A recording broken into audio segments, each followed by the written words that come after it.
Hey everyone, couple new cars in the collection this week. This one is special to me for a couple different reasons. This is a current Cadillac V-Series race car from the IMSA series. It is a V-Series R, it's car number 2. And, well, it's special because it's been winning a lot lately. It's been getting pole positions, it's been getting first, second, third place, podiuming. And I spent 2 years semi-recently in the Cadillac studio where this car, as a prototype, was literally sitting within 2 feet of where I was sitting. I could walk by it every day, walk past it every day. And it felt special because seeing it before anyone else did was really neat. The other thing that makes this special is I bought this on my birthday. While I was in Canada, I was at Toronto Motorsports, and they had this in stock. And I thought, well, it's my birthday, might as well get myself a gift. So this, of course, is sealed resin by Top Speed. I have a few of this brand. I don't think anyone else is making this car in 1-18. These have naturally aspirated, I think, 5.5 liter flat plane crank V8s. Different power levels depending on how they're regulated, but this is a derivative, I think, of the engine you find in the new C8 Z06. So I'm guessing 600-700 horsepower, depending on how it's set up to race. That's what we have underneath. It's not numbered. There's a lot of, simulated carbon fiber here. I typically do not do liveried race cars very much anymore because I don't really have space in that cabinet. But I had to make an exception because this is just such a neat piece. You can see the simulated carbon, which is just a decal on the rear wing. But I think it presents well. I think it's a nice piece. You could see the metal brake rotors there.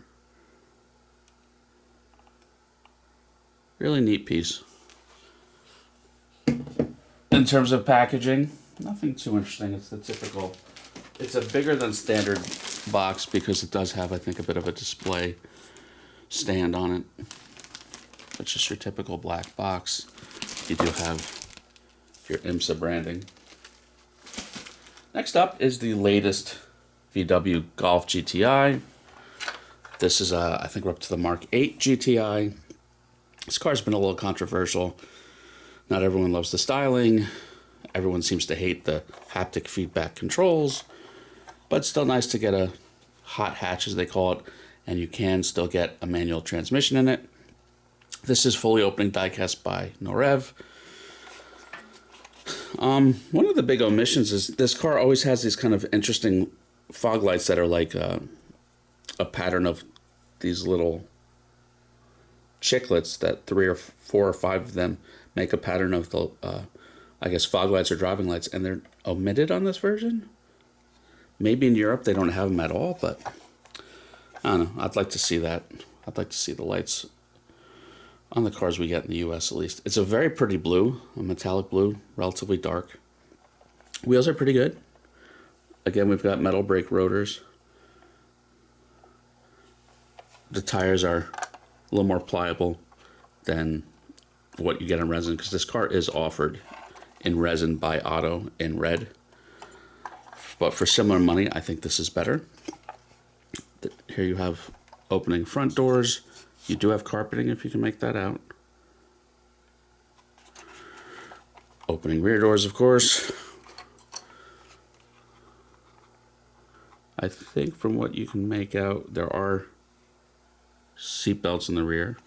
You can see the little red accents on the seats, which is neat. Under the hood, you call it ubiquitous at this point. I think it's the E888 is the name of the engine. 2-liter 4-cylinder, constant improvement. We're up to like 241 horsepower, which is pretty good for, a car that's gotten heavier, but it's still about 3,300 pounds. Not too bad. So these have gotten pretty quick over the years. You have an opening hatch.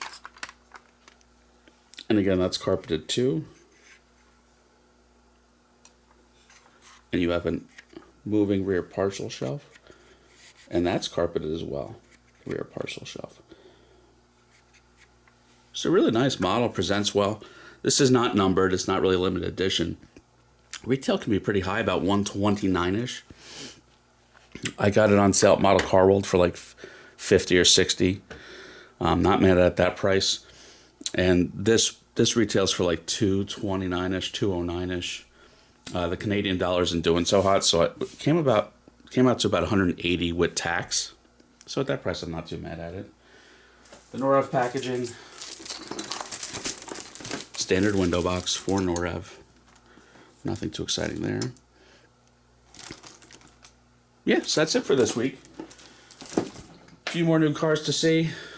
A new sponsor coming where I'm going to be reviewing some 143s, which is a little different. So keep an eye out for that if you're into 143s. But that's it for this week. Everyone have a good one. Please like and subscribe.